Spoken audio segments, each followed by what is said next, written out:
qualité et l'excellence des universités israéliennes ne surprend plus personne. Nous allons le voir dans cette émission. Les plus connues sont l'Université hébraïque de Jérusalem, ouverte en 1925, dont les membres fondateurs sont Albert Einstein, Sigmund Freud, Martin Buber ou encore Chaim Weizmann. L'Université de Tel Aviv est beaucoup plus jeune puisqu'elle a été créée en 1956 avec près de 30 000 étudiants. C'est la plus grande université d'Israël. Enfin, le Technion, lui, est situé à Haïfa. C'est un institut technologique et le vivier de toute l'industrie israélienne. Alors, Israël, un petit pays devenu un géant de la high-tech. Vous savez, le Technion est la toute première université qui a été créée en Israël. Alors, pour parler de l'excellence du savoir-faire en Israël, j'ai le plaisir de recevoir Hervé Bercovier. Bonjour, bienvenue. Vous avez été vice-président pour la recherche et le développement à l'Université hébraïque de Jérusalem pendant 8 ans. Marie Semelin, bonjour. Bonjour. Vous êtes journaliste, vous avez enquêté sur le dossier. Et vous, Rafi Linker, bonjour. Bonjour. Vous êtes professeur au département génie civil et environnement du Technion. Et puis évidemment, Marianne Bougrin, elle est devant son ordinateur. Elle interviendra en direct tout au long de cette émission. N'hésitez pas à utiliser le hashtag i24 midi. Ensemble, vos questions, vos commentaires sont toujours les bienvenus. Vous le savez, j'adore vous lire. Alors surtout, restez avec nous car notre programme est chargé. Et avant de rentrer dans le vif du sujet, je vous propose de regarder un reportage réalisé par Sacha Rebout. Les universités israéliennes font désormais partie du Gotha mondial et sont fréquemment citées en exemple. On regarde. C'est dans le nord d'Israël que se trouve l'Institut technologique du Technion, fondé au cœur de Haïfa en 1912. Situé parmi les 100 meilleures universités au classement de Shanghai, l'institution israélienne se veut fidèle à sa réputation.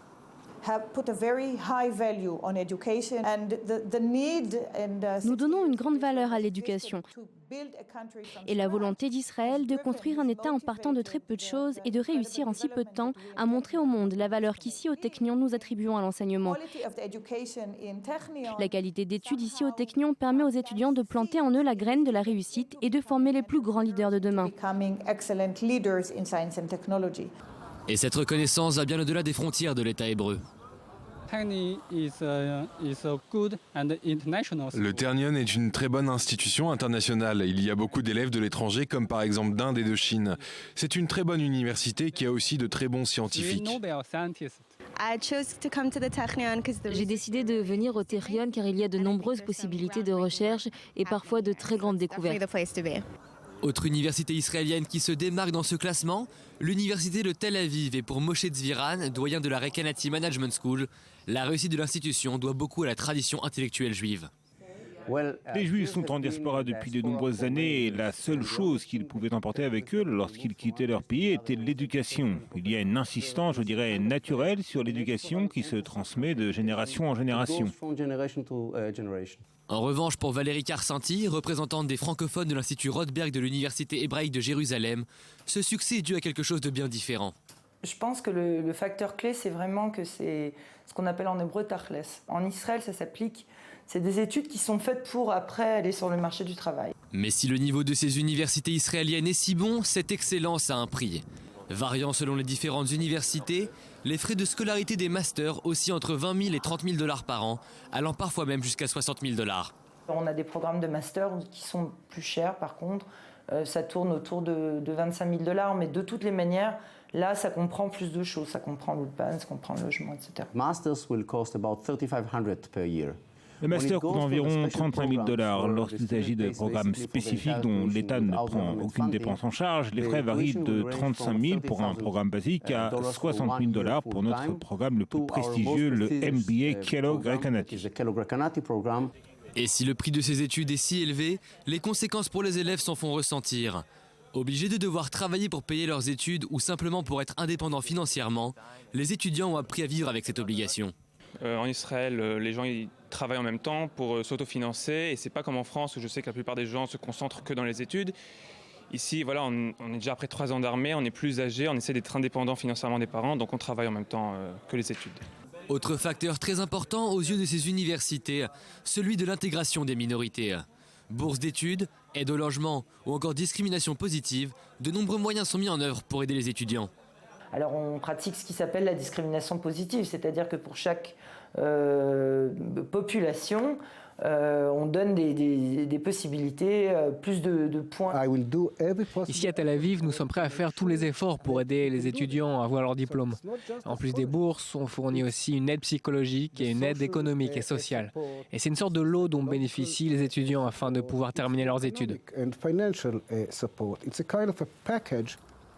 Et grâce à ces moyens mis en place, de nombreux étudiants de minorités parviennent à venir étudier dans ces universités, parmi les plus reconnues du monde. C'est une université très prestigieuse. Mon père a étudié ici il y a 20 ans, mon grand frère il y a 8 ans, et par la suite se sont intégrés très vite au monde du travail. Même s'il leur reste encore du travail à effectuer pour faire partie de l'élite mondiale, les universités israéliennes ne cessent de s'améliorer et ne semblent pas près de s'arrêter.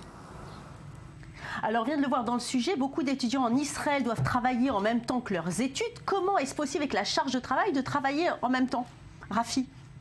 C'est vrai que c'est un point assez délicat parce que les étudiants sont plus mûrs qu'en France, en France ou en Europe de façon générale, qui est une bonne chose.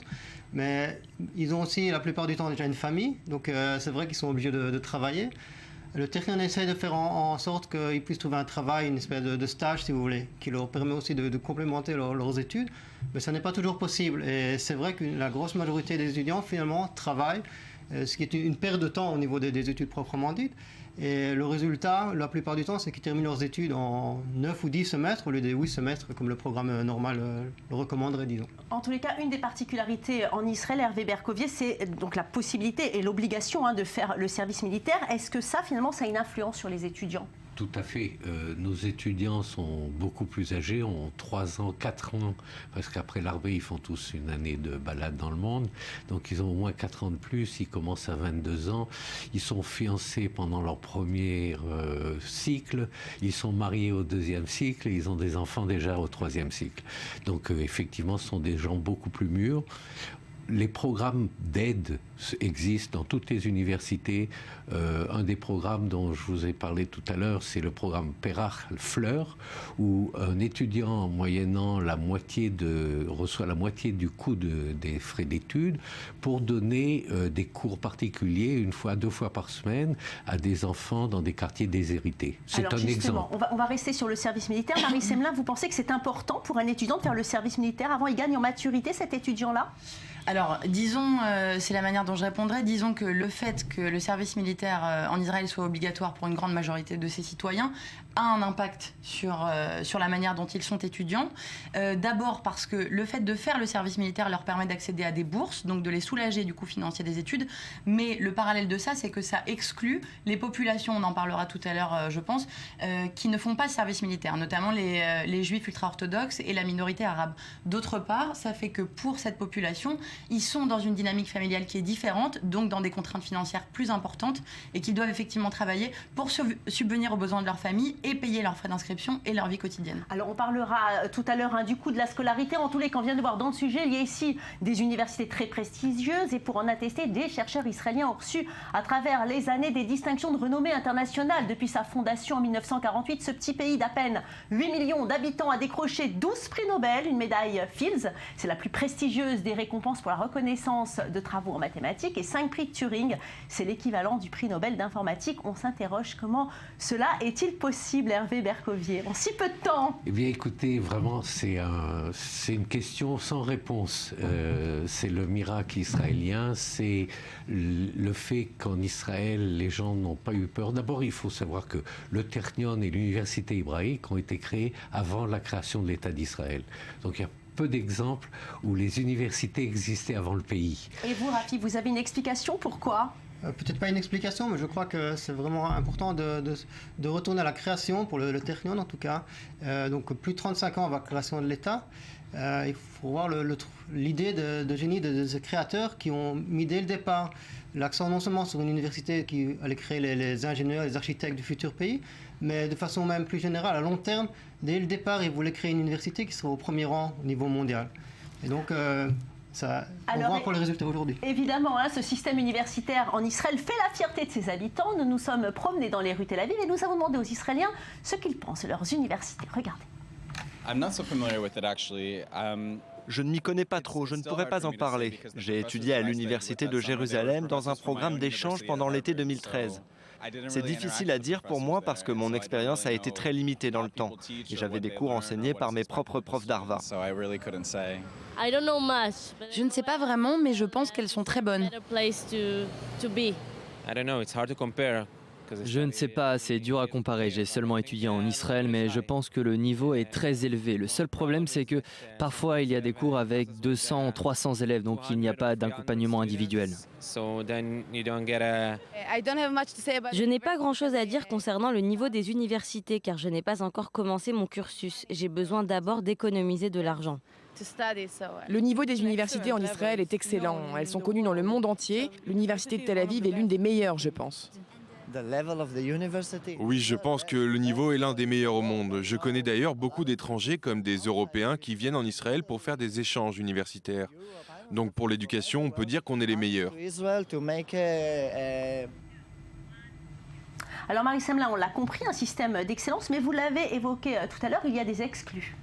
Oui, il y a des groupes qui n'ont pas assez accès à l'enseignement supérieur en Israël. J'en mentionnais les juifs ultra-orthodoxes. On compte aussi les femmes et la minorité arabe d'Israël qui sont sous-représentés à l'université. Si on prend des chiffres, aujourd'hui, il y a 13% d'entre eux qui y ont accès. Il y a 25 ans, dans les années 90, ils étaient 10%. Donc on voit que c'est vraiment une progression microscopique, surtout par rapport à l'ensemble de la progression à l'enseignement supérieur en général en Israël. Et je pense, je ne sais pas ce que vous en pensez, que c'est ça aujourd'hui la priorité pour l'enseignement supérieur. Alors, Hervé Bercovier ? D'abord, au point de vue étudiant, on a plus d'étudiantes que d'étudiants. C'est pas du tout sous-représenté et c'est très bien comme ça. Alors ça, c'est des chiffres au niveau global. Évidemment, c'est pas des chiffres spécifiques aux vous parliez sûrement vous évoquez les professeurs. Il n'y a pas assez de professeurs femmes, ça c'est vrai. Mais étudiants, jusqu'au doctorat, on a une majorité de femmes qui étudient et c'est très bien. Du côté des intégrations, depuis quelques années, l'université hébraïque et d'autres universités ont créé des systèmes d'intégration, des passerelles pour les Haridim, pour la population juive orthodoxe. Nous avons des mechinot, des classes préparatoires où en 1 an, 2 ans maximum, on leur fait faire le bac qu'ils n'avaient pas, complet, et on les intègre dans les universités, dans les différentes classes. Donc c'est un processus qui a commencé il y a 5-6 ans d'intégration des juifs orthodoxes qui n'existaient pas auparavant, et ça changera les données dans... Rafi, un mot peut-être sur la minorité arabe dont vient de parler Marie ? Oui, mais je crois qu'une fois que vous avez donné des chiffres qui sont tout à fait globaux, mais au niveau du Technion, il n'y a pas de statistiques officielles, puisque le Technion ne fait aucune discrimination. Mais je dirais les chiffres sont plutôt 20% d'étudiants non juifs au Technion, ce qui est plus ou moins le pourcentage dans la population normale. Donc je crois que là, il n'y a pas vraiment de sous-représentation. Justement, M. Bercovier, on va revenir à vous, parce que là, les questions fusent sur Internet. Marianne est devant son ordinateur. Marianne, bonjour. Il y a de nombreuses questions de téléspectateurs.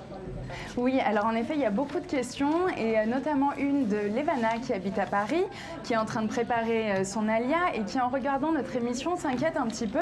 Elle a l'impression que tous ces cursus sont faits principalement pour des élèves qui sont plutôt excellents. Or, ce n'est pas trop son cas. Du coup, existe-t-il des solutions pour les élèves, disons, moyens ? Alors, Hervé Bercovier, les élèves moyens ? Les élèves, il n'y a pas de discrimination. Tout élève de qualité trouvera sa place.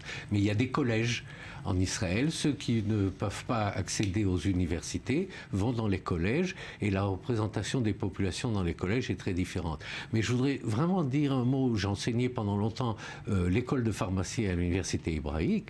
Pendant longtemps, plus de la majorité des étudiants étaient des étudiants d'origine arabe, et ça représente la volonté des familles.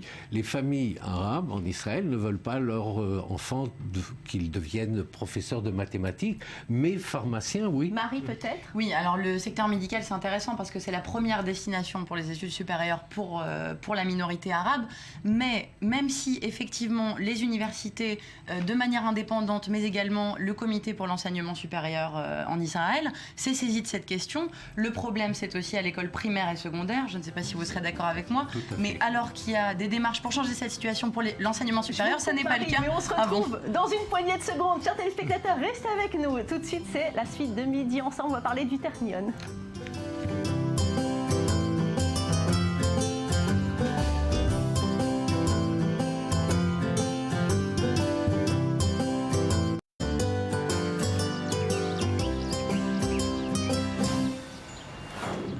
Et de retour sur le plateau de Midi Ensemble, aujourd'hui nous parlons du système universitaire israélien réputé mondialement. Il est notamment reconnu pour son application dans le milieu high-tech, que ce soit l'informatique, l'aérospatiale ou encore la médecine. Et justement, je vous propose de rencontrer Muriel Toiti, c'est la directrice générale de l'association Ternion France. Nous l'avons rencontrée à Tel Aviv. Elle nous a parlé de la spécificité du Ternion, un institut de recherche et une université publique à Haïfa, spécialisée dans les domaines de la science et de la technologie. Regardez.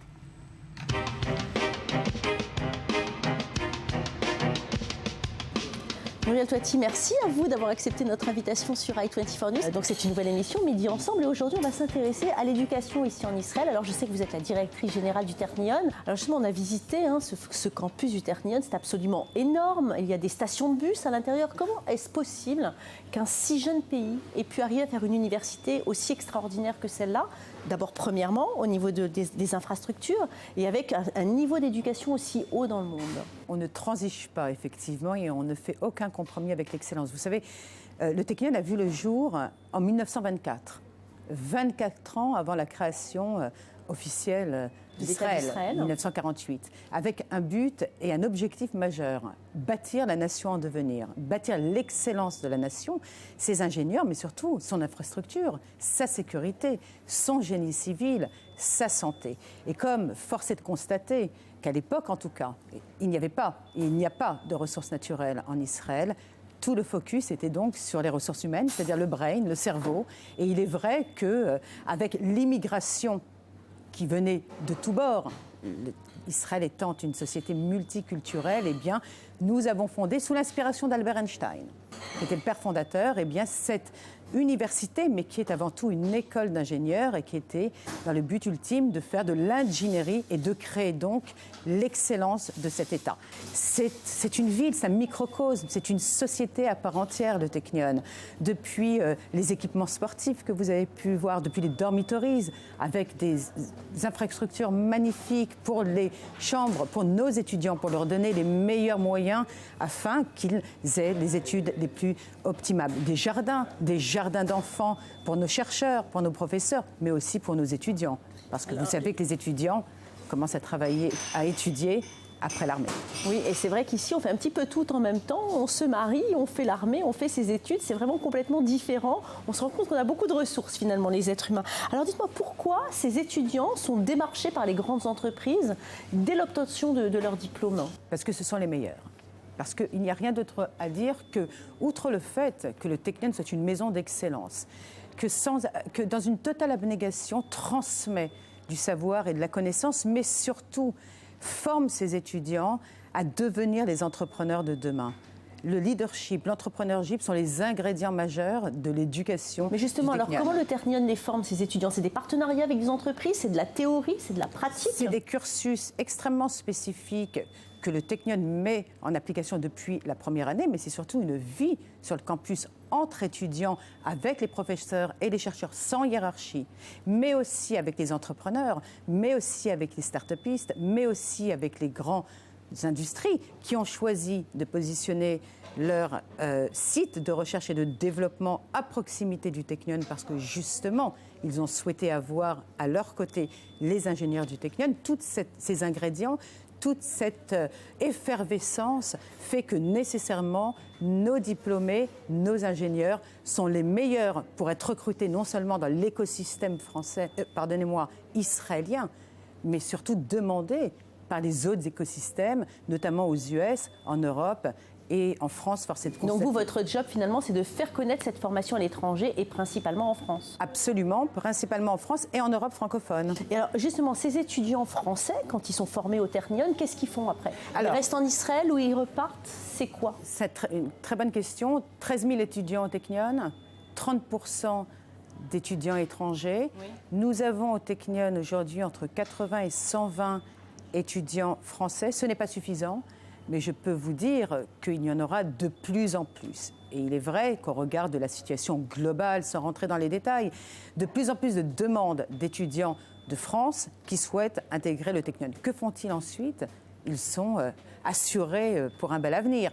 Et je peux citer un certain nombre d'exemples. Prenez juste l'écosystème israélien. Regardez des boîtes comme Apple, dont un ancien qui vient de s'installer. Vous savez que Tim Cook, le patron d'Apple, était en Israël récemment. Ils ont décidé de positionner leur centre de recherche et de développement à côté, à Herzliya, me semble-t-il. Alors justement, vous pensez que le Technion maintenant est aussi connu que Columbia, Harvard? Tout à fait. Et pourquoi? Parce que le Technion a aussi très vite compris qu'il devait se positionner à l'échelle internationale, aller à la conquête d'autres marchés, d'autres territoires. Et j'en veux pour preuve l'appel d'offres, Valérie, que nous avons gagné en 2011. Souvenez-vous, l'ex-maire de New York, Michael Bloomberg, a lancé cet appel d'offres à 50 universités, centres de recherche et surtout écoles d'ingénieurs dans le monde, se disant Boston et la Californie du Sud, c'est merveilleux, mais je veux absolument que New York soit aussi garant de croissance économique et soit la nouvelle maison des blockbusters de demain. Après tout, Apple et Microsoft ont vu le jour dans des voies de garage. Je veux que ça se fasse à New York. Et pour ça, ce Roosevelt Island, vous voyez, devant Manhattan, à proximité de ce pont qui mène vers le New Jersey, eh bien, est en train de se construire un des plus grands centres de recherche et développement et d'innovation. C'est le Technion qui a gagné cet appel d'offres. Nous avons demandé à Cornell University de s'allier avec nous et Technion Cornell NYC verra le jour en 2017. Nous commençons déjà à travailler. Un certain nombre d'acteurs de l'écosystème français ont déjà visité et le site et les équipes. La thématique majeure sera le big data et le connecting media. Muriel, vous nous faites rêver, mais dites-moi, les études là-bas, quand on vient de France, c'est quand même très dur parce que tout est en hébreu. Déjà. Un programme en français peut-être un jour? Absolument, vous venez de révéler un secret pour le coup. Voilà, on parlait de secret tout à l'heure. En effet, une décision, on vient de prendre une décision au Technion, on est en train de travailler sur cette décision très, très sérieusement, de commencer à dispenser aussi en français, tous les cours des facultés du Technion. Et qu'on pourra en cela attirer d'autant plus d'amis étudiants français. Et on est très fiers de cette communauté francophone qui est excellente d'ailleurs et qui elle-même s'est extrêmement bien intégrée à la population estudiantine générale globale du Technion. Et on en veut encore plus. Merci beaucoup Muriel Toitier de nous avoir accordé cette interview. C'était un plaisir de vous rencontrer aujourd'hui. C'est moi, ma chère Valérie, qui vous remercie. Bravo pour cette émission. Je la trouve exceptionnelle. Elle est super. Elle met l'angle sur l'éducation. On en a besoin. Éducation, éducation. C'est ça, Valérie, qui sauvera le monde. Merci beaucoup Muriel. Merci Valérie. Alors Rafi, justement, cette université du Technion, qu'est-ce qu'elle est vraiment à part? Oui, je crois, en fait, ce qui la met finalement à part, c'est la combinaison non seulement de recherche fondamentale ou de recherche appliquée, mais finalement, c'est les deux. On essaie de faire vraiment les deux au Technion et un rapport très, très proche avec l'industrie. L'industrie en Israël, mais aussi dans le monde entier en général.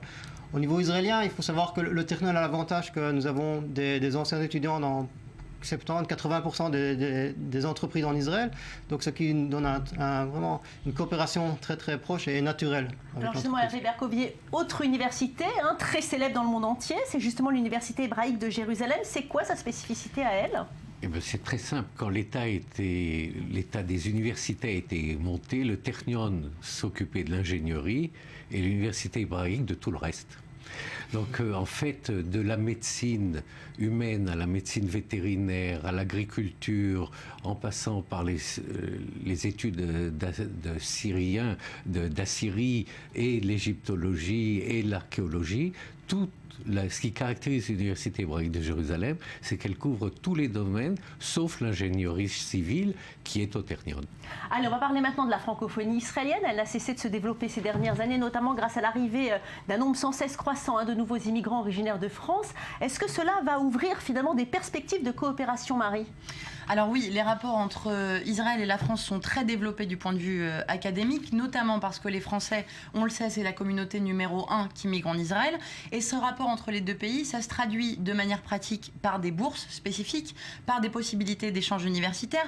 Donc c'est quelque chose qui est valable pour l'académique, mais aussi pour l'entrepreneuriat. Parce que tous les Français qui viennent en Israël ne le font pas forcément pour des raisons idéologiques. Il y en a beaucoup qui le font pour des raisons entrepreneuriales, parce que ça peut être plus simple de créer une entreprise ici qu'en France, et parce que les universités sont peut-être plus axés vers le monde de l'entreprise qu'en France. Bref, ce sont des rapports qui sont très développés par une volonté politique, mais qui sont portés par le lien de fait entre ces deux communautés.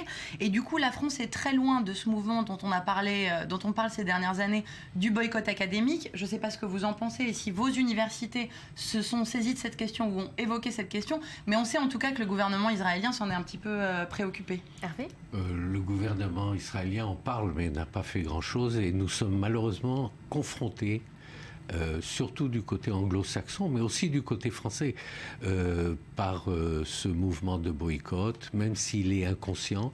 J'ai essayé de faire venir de nombreuses années les professeurs, les présidents français d'université, et ils n'ont jamais dit non à cause du boycott, mais ils ne sont jamais venus pour l'instant.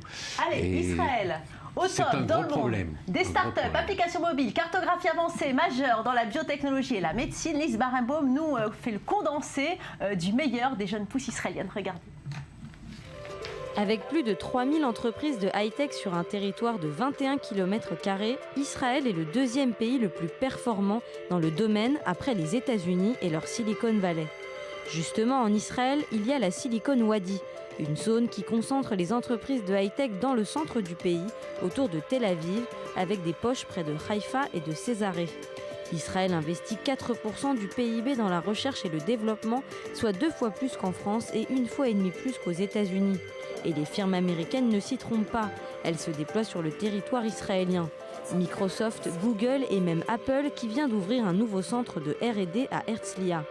L'année dernière, les entreprises de high-tech israéliennes ont été vendues pour 15 milliards de dollars. L'application de téléphonie gratuite Viber a par exemple été revendue pour 900 millions de dollars. Les universités israéliennes y sont pour quelque chose. À Haïfa, le Technion, parrainé par Albert Einstein et fondé en 1924, enseigne le numérique, la physique, le big data, etc. à ses 13 000 étudiants. Au cœur de cette révolution scientifique, il y a la recherche médicale florissante en Israël. Parmi les récentes innovations, un exosquelette appelé Rewalk, développé par la société Argo Medical Technology, qui permet aux personnes paraplégiques de se tenir debout et de marcher à nouveau. Il est aujourd'hui coté à hauteur de 50 millions de dollars sur les marchés américains. Autre découverte, la vidéocapsule développée par la société Given Imaging en 2000, qui permet de faciliter l'exploration du tube digestif. Toujours en biotechnologie, l'Université de Jérusalem a créé un nouveau type de manchon gastrique appelé MetaboShield, un procédé révolutionnaire qui rétrécit l'estomac sans passer par la chirurgie. Le professeur Hossam Chaik a quant à lui développé le Sniffone, un capteur qui peut se greffer sur un smartphone, sensible aux odeurs, capable de détecter un cancer au stade embryonnaire. Toujours dans l'univers de la téléphonie mobile, l'application Mobile Oddity permet de détecter un cancer du col de l'utérus. À l'aide d'un manche et de capteurs ultrasensibles, il peut remplacer une authentique coloscopie. Une méthode qui pourrait aider les 2 milliards de femmes privées d'examens médicaux trop coûteux pour leur pays. Signe que l'expansion technologique d'Israël est en marche, les sociétés préfèrent désormais entrer en bourse plutôt que de se faire racheter. Alors ça donne envie de faire ses études en Israël, mais maintenant concrètement, combien ça coûte des études en Israël, Hervé Bercovier? C'est cher? C'est à peu près 2 500 € par an. Et il faut savoir que... Rien par rapport au prix aux États-Unis. Non, c'est rien du tout. Il faut savoir que tout étudiant ou qui correspond à une catégorie de gens sociaux, économiques en besoin, ont des bourses, et que tous les étudiants excellents ont aussi des bourses. Marie, c'est quand même beaucoup plus cher qu'en France. Alors, c'est beaucoup plus cher qu'en France, c'est beaucoup moins cher qu'aux États-Unis, on est d'accord. Mais après, il y a qu'est-ce qu'un élève excellent? Parce que c'est toujours l'élève excellent qui a des bourses, sauf qu'on sait, la sociologie le montre depuis... Les socio-économiques aussi.